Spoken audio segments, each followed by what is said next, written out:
Yo, what's up, everybody? It's your boy, Cool Eagle, back here in another video. Just want to come talk to you guys.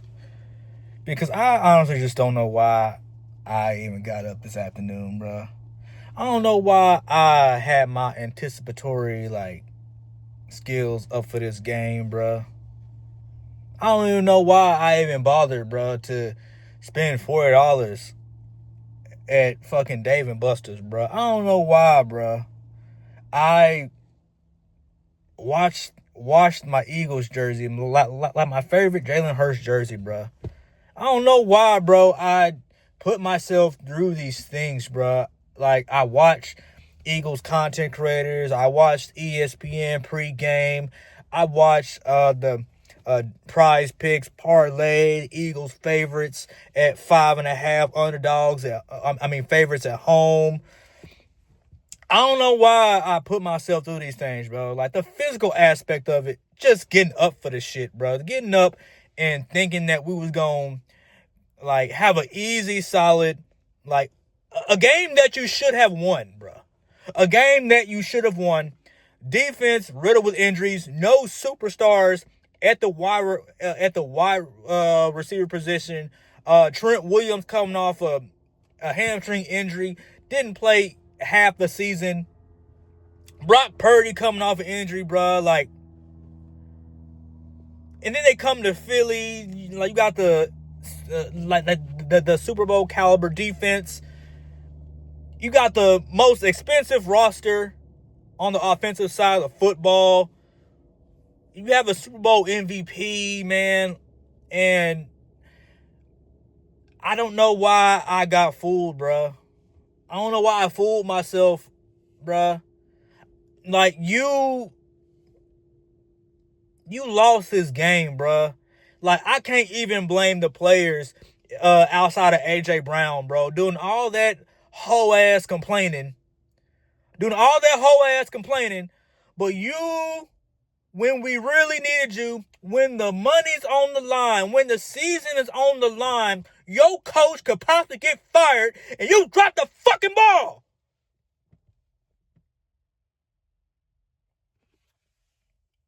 You don't even care that your quarterback is about to get shitted on all fucking week. Your quarterback is about to get so much shit, a steel umbrella not gonna help his ass. Because you dropped the fucking ball. Doing all that bitch ass complaining at the beginning of the year where we literally had to go through a whole fucking gauntlet, bruh. Not being able to score over 20 fucking points versus playoff teams. Struggling in second halves. Blowing 21-0 leads. Giving up seeds that could have helped us and put us in fucking advantageous situations against a half-dead Packers team. I can't believe this shit. I fooled myself into believing that we could just play complimentary football. You run the ball, and we did a fantastic job of running the ball. Now, why we didn't keep doing it, and we got a little conservative and pass happy at the same time, that didn't work to our favor, man. It's like the 49ers. Despite all the injuries they had, all the shit they went through in their season playing a cupcake schedule and come into Philly. George Kittle rooting for the Cardinals because he didn't want to play the Philadelphia Eagles, and with injury, he technically didn't play the Philadelphia Eagles because, unfortunately, he got hurt. And I thought that would be the icing on the cake right there. Not saying that I wish injury on nobody, because I don't get paid to do it. So I really don't have a dog in the fight. But damn, bro, I invest my time, energy, my emotional energy, spiritual energy, physical energy, bro, on a day-to-day basis. Hoping that this team would do what it's supposed to do. You have the most expensive roster on the offensive side of football. You have a Super Bowl MVP. You have a Super Bowl defense that is holding motherfuckers to under 20 points. You don't do anything to show that their efforts are appreciated. Y'all are bums. Absolute bums. And this is the second collapse within the last 3 years under Nick Sirianni. Nick Sirianni only won that Super Bowl last year because his general manager, Howie Roseman, had to step in and choose an OC for him. And like the owner of the Green Bay Packers told Aaron Rodgers when Matt LaFleur came in, don't you be the problem, Matt. And they told him when Kellen Moore came in. I'm sure of it. I can't prove it, but I know it. He said, Nick, don't you be the problem. Let Kellen Moore run his offense. You can't call plays worth the damn. That's not your weakness. You are a motivational speaker of sorts. You can get the team hyped with the silly, goofy shit you say that somehow triggers grown men to play the absolute best. That's what you're good at. But an offensive game plan? Hell no. Hell no. And even with the genius of Vic Fangio, you still managed to muck it up somehow. The game plan was fucking simple. You run the football through Saquon and Tank, who are giving you 4 or 5 yards a clip.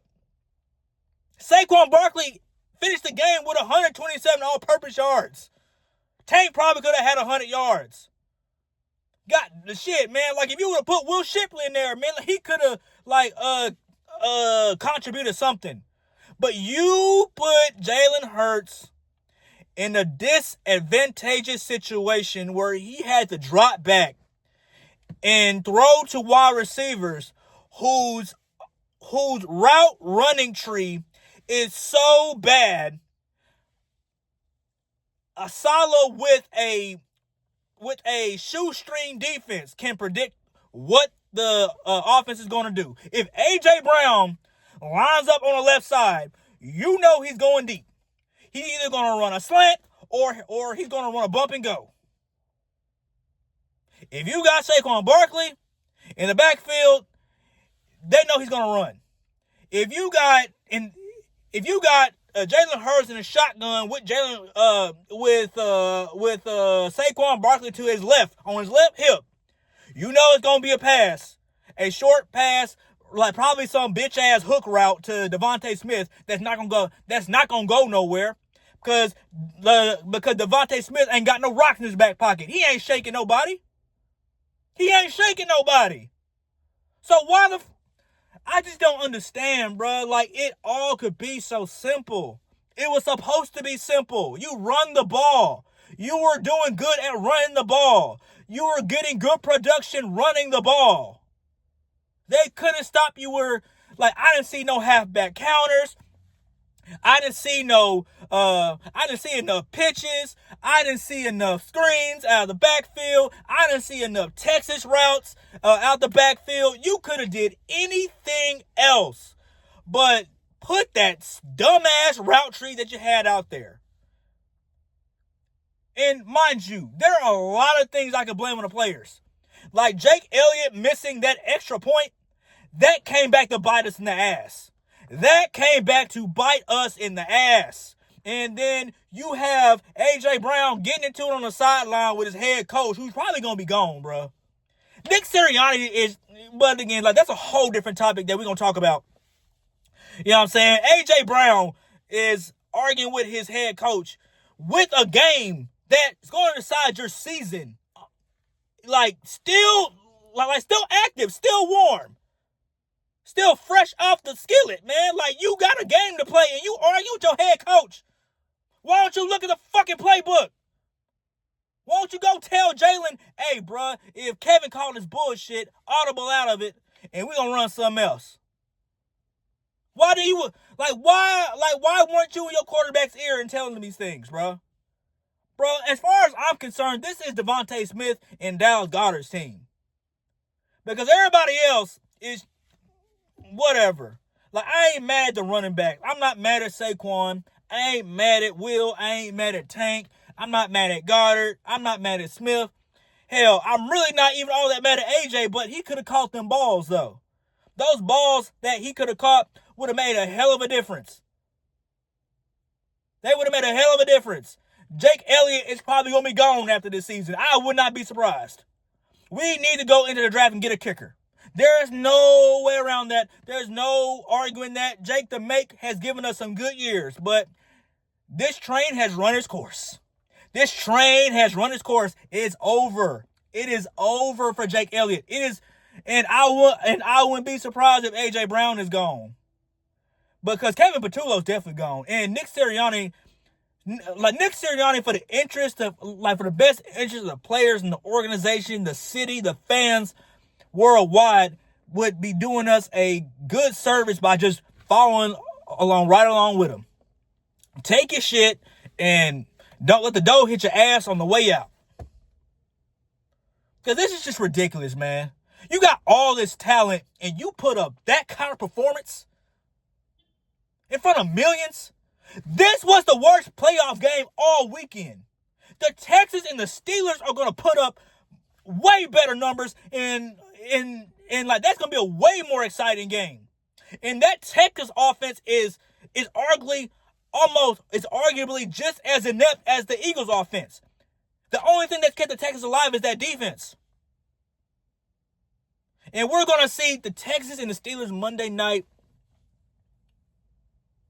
And that's going to be a more exciting game than what we just saw, like with the Eagles and the 49ers. The 49ers had no business winning that game. They know it.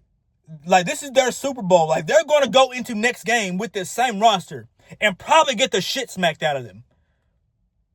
Probably get their teeth kicked in. This was their Super Bowl, and we gave it to them when we didn't have to. And I just feel so bad for Jalen. I'm not mad at Jalen Hurts. I'm not mad at Jalen. He's doing what his coaches tell him to do. There's nothing wrong with that. I'm not mad at that, although I do argue that he was calling that the only reason that game was even that close was because he was calling out a lot of those plays. He was calling out a lot of those plays. He was audibling out a lot of those plays. Man, I ain't to sit on this one, dog. I don't know how long it's gonna take for me to get over this one. This was the worst game of Wild Card Weekend. I'm sorry y'all had to experience that shit.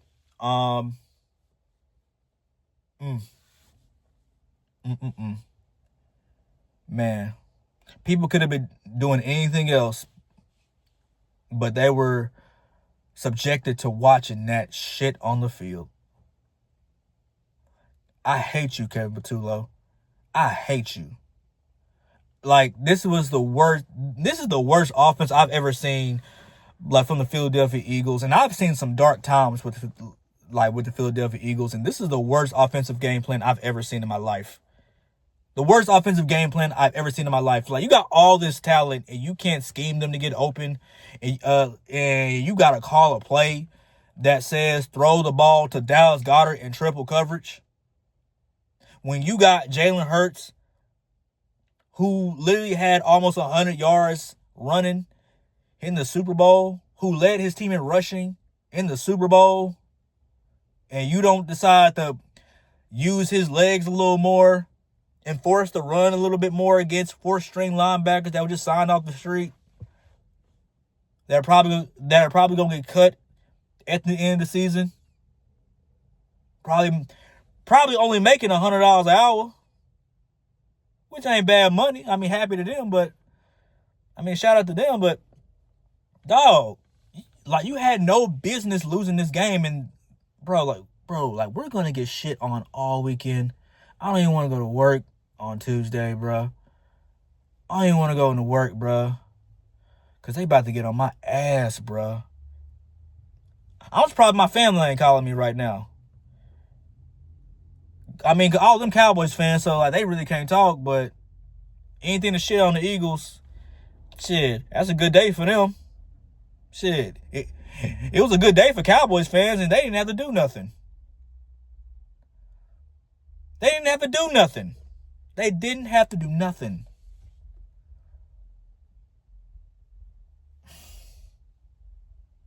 I just don't know what else to say, man.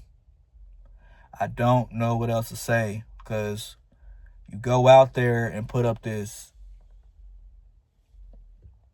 With all this talent on this roster, this defense you wasted. Another year you waste of Vic Fangio's life.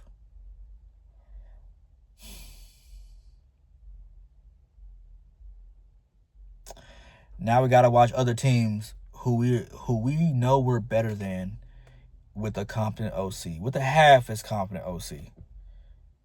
Who, if we had Kellen Moore left, we probably could have had our starters rested in the fourth quarter, bro, because the game wouldn't even be close. Because he would have had the IQ to understand and be aware that, hey, let's run the ball. Let's win this game by running the football and forcing a little play action to make that defense. Because that defense wasn't worried about us, man. They weren't scared. You didn't confuse them enough. And you snapping the ball late and shit. Man, they already know how to time time they start, man. Like, they ain't got a false start. At least if you would have made it a little bit unpredictable, like you could have got a little more production out of what you did today. But you didn't have no kind of like organization. It looked scrambled like eggs in the morning. Like, bro, I've seen kids put their toys away more organized than fucking Kellen Moore putting an offensive game plan together, dog. Like, this is just bad, and this is going to hurt for a long time, because you know what's going to come like this offseason. So many questions. This offense is going to have a complete overhaul. We're going to have to lose some players because we can't pay everybody. We can't pay everybody. Contracts are going to have to be like renegotiated.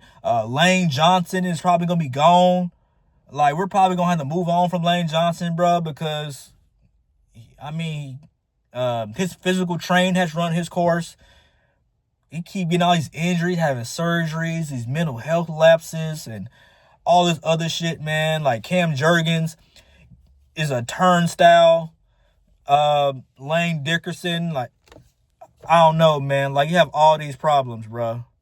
You need a complete offensive overhaul.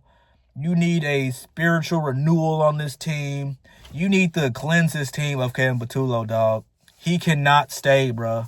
If you let Kevin Patullo come back, bro, you will literally have a protest bigger than MAGA, bigger than ICE protests. You're going to have protests that's going to be like January 6th level, man. You don't have motherfuckers raiding the link, burning shit down, all kind of crazy shit, man. Philly gonna turn upside down if you let that motherfucker come back. Philly gonna turn upside down if you let that motherfucker come back. And the defense, bro, man, the defense is not gonna get better going into next year because you're going to lose players. How you going to pay Jordan Davis? How you going to pay Jalen Carter? You got to find a cornerback too. You got one more year until you got to pay Cooper DeJean and Kenyon. And what about Reed Blankenship, bro? Like, are you going to extend him? Because how he performed, you could argue that he's replaceable too. You don't have a lot of depth at the cornerback position, bro. You don't. So we got a lot of questions to answer, bro. We got a lot of questions to answer, and the solutions are not going to be simple. They're not going to be simple, but we'll get to all this a little later, guys. I'm sorry y'all had to subjugate yourselves to this. This was a terrible outing by the Philadelphia Eagles. And we're just going to have to watch the other teams that we know we're better than and keep asking ourselves, what if? What if? Oh, man, look at that offense. If only we had something like that. Man, what? Sam Darnold's in the Super Bowl? What? On our watch? What? Fire Kevin Patullo. Can't believe this monkey shit, bro. I'll never get over this.